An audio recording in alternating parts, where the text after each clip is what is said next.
podemos uno decir que Jesucristo es Dios y este dice que no, que es el hijo, un hijo adoptado de Dios, y este dice que esto, y ustedes entenderán que es obvio decir, señores, tenemos que creer una cosa. ¿A quién hacemos caso? A los apóstoles. Y de la corriente de los apóstoles tenemos que ver quién es Jesús. Por esta razón ustedes tienen también un excursus aquí con los credos. El credo de los apóstoles. Y aquí tienen un regalito, el contenido dogmático. El credo de los apóstoles también está basado en las escrituras. Y aquí tienen un regalito para que ver cada frase, cuáles son los diferentes filones, de dónde viene dentro de la escritura, para poder entender que todo el credo es un credo, una santa, católica y apostólica. Ya ellos creían y decían eso en el credo de los apóstoles. El credo de Nicea y el credo niceno-constantinopolitano van a tratar de esforzarse mucho para definir la figura de Jesús. ¿Por qué? Porque la fe cristiana está basada en quién es Jesús. Yo recuerdo una persona que una vez me decía, estábamos hablando, y en una me decía, conocía bien a la persona, y me decía que él era cristiano y todo. Yo le dije, mira, yo te quiero mucho, pero tú no eres cristiano. ¿Cómo que no soy cristiano? Yo voy a la iglesia, yo soy católico. No, te voy a hacer una pregunta. ¿Tú crees que Jesús es Dios? Me miró y dijo, no. Entonces tú no eres cristiano. Tú necesitas creer que Jesús es Dios. Se quedó así la conversación. Tiempo después, él cayó en una crisis. Lo llevaron a un cursillo de cristiandad. Entró en la iglesia, se alegró, tuvo la experiencia, muy bello. Y tiempo después nos encontramos, se me acercó y me dijo, ¿tú te acuerdas de aquella conversación que tuvimos? Pues yo ahora creo que Jesús es Dios. Y yo le dije, pues ahora tú eres cristiano. Aunque usted vaya a misa, aunque usted bautice a sus hijos, si usted no cree que Jesús es Dios, usted no ha entendido la revelación de Jesucristo. Para ser cristiano es necesario tener bien claro quién es Jesús. No solamente quién es Jesús, después qué ha hecho en tu vida. Si te has encontrado con Jesús, qué ha hecho Jesús en tu vida, después vas a tener que dar testimonio de ese que tú crees que es Dios, qué ha hecho en tu vida y cómo ha actuado en tu vida. Pero primero que nada, ¿en qué tú crees? ¿Quién dice la gente que soy yo? Jesús está preocupado por eso ya. Cuando le pregunta a Pedro en el capítulo 16 de Mateo, ¿quién dices tú, Pedro, que soy yo? Y Pedro le dijo, tú eres el Mesías, el Hijo de Dios. Dichoso tú, Simón, hijo de Jonás. Porque eso no te lo ha revelado ni la carne ni la sangre, sino mi Padre que está en el cielo. Y por eso te digo yo que tú eres Pedro y sobre esta piedra edificaré mi iglesia. La iglesia está edificada sobre la confesión de los apóstoles, sobre todo de Pedro, en Mateo 16, que dice, tú eres Jesús, el Hijo de Dios, el Mesías. Y sobre esta piedra, sobre esta confesión de fe, se edifica la iglesia, la comunidad de los creyentes.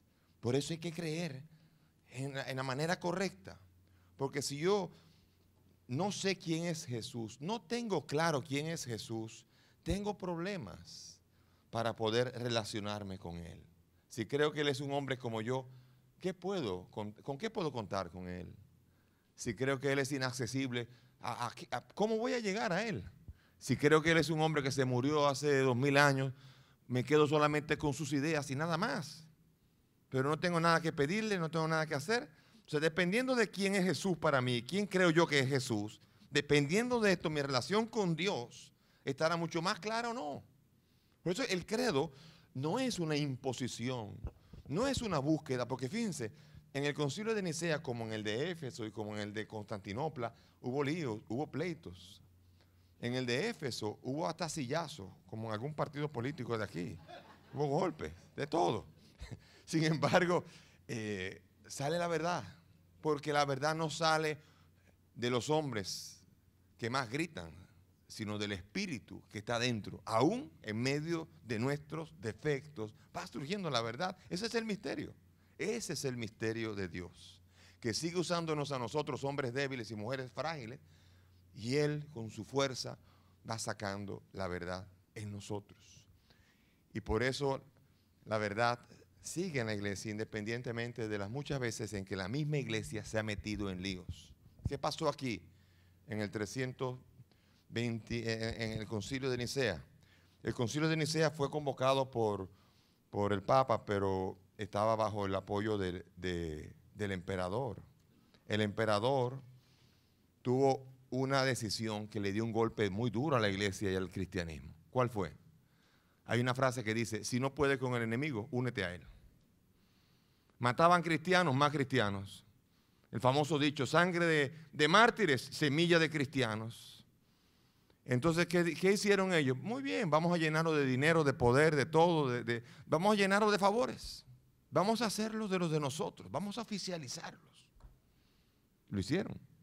Eso le hizo mucho daño a la iglesia, porque a partir de allí, todos los cristianos eran fervorosos. Todos los cristianos, porque para ser cristiano había que estar en la cosa. Nadie se metía a ser cristiano porque estaban matando a los que se metían a cristianos, si no era que quería estar en eso. Como por ejemplo, ser cristiano aquí, ir a la iglesia aquí, o ir a la iglesia en Irak, o ir a la iglesia en Siria, o ir a la iglesia en Nigeria. Son países en donde por ser cristiano, por el mismo hecho de ser cristiano, ir a la iglesia, te matan. Por tanto, ahí no va ninguno que no esté claro de que esté dispuesto a matarse, a ser asesinado. Y saben, es una belleza eso. Es una tristeza que maten a los cristianos, pero es una belleza que los cristianos estén dispuestos a que los maten. Y lo han demostrado. Y esa es la belleza. Entonces, cuando llega el oficialismo, la iglesia se debilita, la iglesia se diluye. Todo el mundo es cristiano. Se convirtió el jefe de ese pueblo, todo el mundo es cristiano, pero ¿quién es cristiano? Y así hemos visto cómo a través de la historia ahora la iglesia ha nadado con un grupo interesante de personas fervorosas. Hay santos en la iglesia, pero hay una gran cantidad de gente tibia, gente que ni conoce la Biblia, que nunca ha abierto la Biblia, que no sabe nada, que le preguntas y no sabe ni dónde está el libro de Habacuc, no sabe ni lo que es. No, hay gente que dirá, no sabía que había un libro en la Biblia que se llamaba Habacuc. Y así por el estilo. Esa ignorancia que viene propia de lo que llamamos la cristiandad. O sea, el grupo de personas que se llama cristiano porque nació así, porque es por costumbre y que hay que evangelizar. Y por eso hay que meterlos en cursillos para que puedan ser evangelizados, para que se les pueda meter a Cristo y puedan hacer un encuentro con Cristo. Ese es el gran reto que tenemos nosotros. No es un problema, pero es una falsa idea de que todo el mundo occidental, que toda la República Dominicana, de que todo México, de que toda América Latina se ha convertido. Estamos todavía en la cristiandad latinoamericana, pero ¿quiénes son los cristianos? Es un grupo más reducido, pero hay, y esa es la belleza. Y por eso estamos haciendo cursos como estos, porque hay mucha gente interesada en ir más allá, de ir a misa, de cumplir con los requisitos y desean más, han conocido más y desean profundizar más. Por esto, esta época fue una época, la venganza de Constantino. Constantino parecía, ay, qué favor le hizo a la iglesia, qué problema tenemos en la iglesia. Gracias a Dios todavía hay santos que mueren por Cristo, obispos que algunos son flojos y les encanta el poder, como dice el Papa Francisco, arribistas, pero hay obispos entregados. Hay laicos que son flojos, pero hay muchos laicos que están en la cosa, y así por el estilo, en todo. Hay todavía una gran cantidad de testigos que son capaces todavía de encontrar la conexión con aquello que le dio origen. Creer, pero no practicar. Una vez la reina de Bélgica fue a Polonia, y en Polonia un funcionario se encargó de atenderla durante todo el viaje. Era en la época comunista, en la época de la cortina de hierro. Todavía todos eran comunistas allá en Polonia. Entonces la reina en el carro iba con el funcionario y la reina le preguntó ella de Bélgica siempre, los reyes de Bélgica siempre se caracterizaron por ser muy religiosos. Le preguntó al funcionario, ¿y usted es creyente? ¿Usted es cristiano? Y le dice, yo soy creyente, pero no practico. Y después con el tiempo, Estuvieron 2 y 3 días en confianza. Le preguntó entonces al funcionario, ¿y usted es comunista? Y le dijo, yo practico, pero no soy creyente. Así que a veces la incoherencia nos pone a nosotros a tener que hacer lo que no creemos y tenemos que aprender a hacer que creamos en lo que estamos haciendo para que nuestra vida pueda llegar a tener fuerza, para no tener que estar en esa disyuntiva y poder ser los cristianos que damos testimonio de quién es el Señor. Bien, entonces ahora, bien, en todo este lío, muertos todos los apóstoles aquí, ya están todos los apóstoles muertos. ¿Quién manda en la iglesia? ¿Quién es el que manda? ¿Cuál es la autoridad? La pregunta es ahora, ¿los cristianos fueron sacados para que cada uno haga la suya? No, no fue así. No fue así. Yo me acuerdo que asistía en cursos de historia de la iglesia en el mundo protestante, y sí, así lo explicaban, diciendo, hubo lo que se llama la iglesia oficial, y los verdaderos cristianos estaban por allí hasta que apareció Lutero, como quien dice, fue algo así, como quien dice, bueno, eso se llama una historia arrancada, jalada por los cabellos. La historia es que de esa iglesia que estuvo batallando con esa comodidad que le dieron, surge de allí la iglesia, las demás iglesias. Sin esa iglesia, sin ese favor, porque hay que analizar una cosa, pregunta, no sé si ustedes han estudiado la edad media anterior, la primera parte, los siglos 6, 7, 8, en donde el imperio romano fue cayendo. Era la barbarie.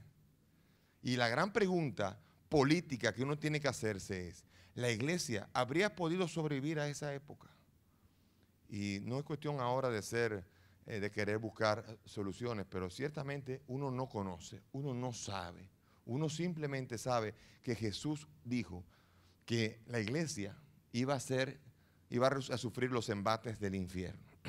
Tú eres Pedro y sobre esta piedra edificaré mi iglesia. Y las puertas del infierno no prevalecerán contra ella. Esto, como lo de Constantino, como lo de todas las épocas siguientes, hasta el día de hoy, vemos nosotros una hostilidad grande con la iglesia por muchas razones. Una protección y una necesidad que tiene la iglesia de irse sacudiendo el poder que le llegó del apoyo del imperio. Las puertas del infierno no iban a prevalecer. El Concilio Vaticano II inicia todo un camino de renovación que se llamaría el resumen del Vaticano II, la vuelta a las fuentes.